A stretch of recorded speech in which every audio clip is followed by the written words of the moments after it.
पटना के कोचिंग संस्थानों में बड़ा खुलासा, 106 सेंटर फायर सेफ्टी से फेल। जी हां, लाखों छात्रों की सुरक्षा पर गंभीर सवाल, फायर ऑडिट से सामने आई चौंकाने वाली तस्वीर। नमस्कार, आप देख रहे हैं सिटी पोस्ट लाइव, मैं हूं सृष्टि राज।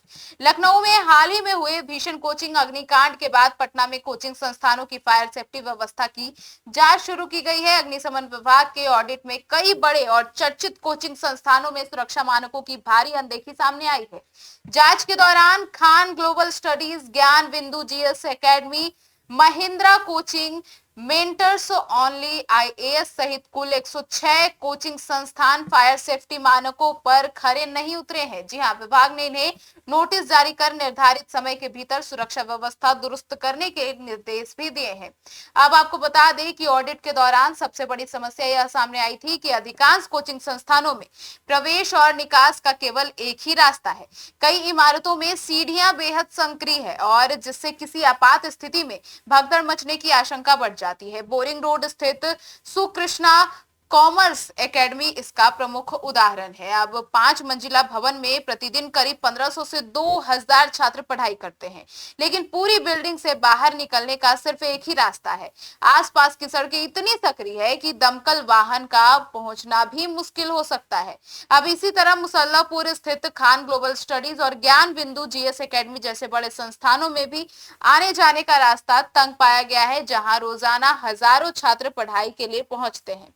अब जांच में कई संस्थानों में केवल पोर्टेबल अग्निशमन यंत्र ही मिले हैं। जी हाँ, यंत्र ही मिले हैं, जैसे कि जबकि फायर अलार्म सिस्टम नहीं है और जो भी तमाम चीजें होते हैं फायर को लेके वो सारी चीजें नहीं पाई गई है। कुछ कुछ चुनिंदा चीजें हैं। तो अब स्पष्ट निकासी के संकेत तक जैसी जरूरी व्यवस्थाएं नहीं मिली है। तो कुछ संस्थानों के पास फायर एनओसी तो मौजूद थी, लेकिन उपकरण या तो ठीक से काम नहीं कर रहे थे या उनकी नियमित जांच नहीं की गई थी। अब कई जगह इलेक्ट्रिक पैनल चार्जर होते हैं वो भी स्थित मिले, जिससे शॉर्ट सर्किट और आग लगने का खतरा लगातार बना हुआ होता है।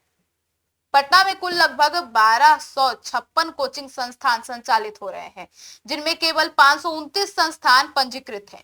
अग्निशमन विभाग ने अब तक 284 संस्थानों का ऑडिट पूरा कर लिया है। जांच में सामने आया है कि 80 ऑडिट किए गए संस्थानों में से 65 में एंट्री और एग्जिट का सिर्फ एक ही रास्ता है। इसके अलावा करीब 300 कोचिंग संस्थान बिना आवश्यक सुरक्षा मानकों के संचालित होते पाए गए हैं। अब सबसे गंभीर स्थिति मुसल्लापुर, बोरिंग रोड, कंकरबाग, नया टोला और भिखना पहाड़ी जैसे कोचिंग हब क्षेत्रों में पाई गई है, जहां बड़ी संख्या में छात्र रोजाना पढ़ाई करने पहुंचते हैं। अब पटना देश के प्रमुख कोचिंग हब में शामिल है। यहां हर वर्ष medical, engineering, UPSC, BPSC, SSC, railway, defence और बिहार पुलिस जैसी प्रतियोगी परीक्षाओं की तैयारी के लिए 2 से 3 लाख छात्र पहुंचते हैं।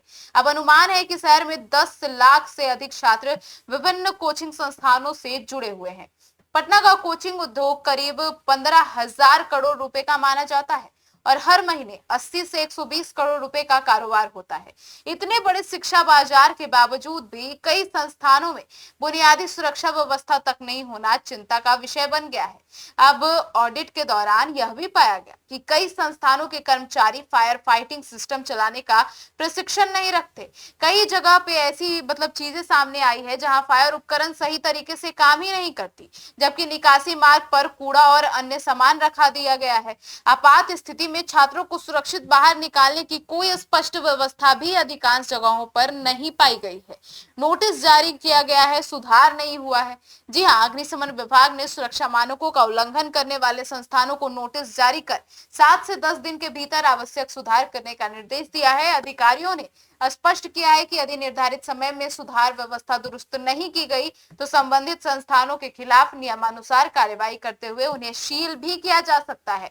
लखनऊ में हाल ही में हुए दर्दनाक अग्निकांड के बाद पटना में शुरू किया गया यह कार्यवाही सिर्फ शिक्षा जगत और शिक्षा संस्थानों की व्यवस्था पर नजर नहीं रखना नहीं, बल्कि लाखों छात्रों की जान बचाने के लिए एक कदम भी माना जा रहा है। अब यह देखना महत्वपूर्ण होगा कि कोचिंग संस्थान निर्धारित समय के भीतर सुरक्षा मानकों का पालन करते हैं या प्रशासन को आगे सख्त कदम उठाने पड़ते हैं। आपकी क्या राय है, जरूर बताइएगा। धन्यवाद।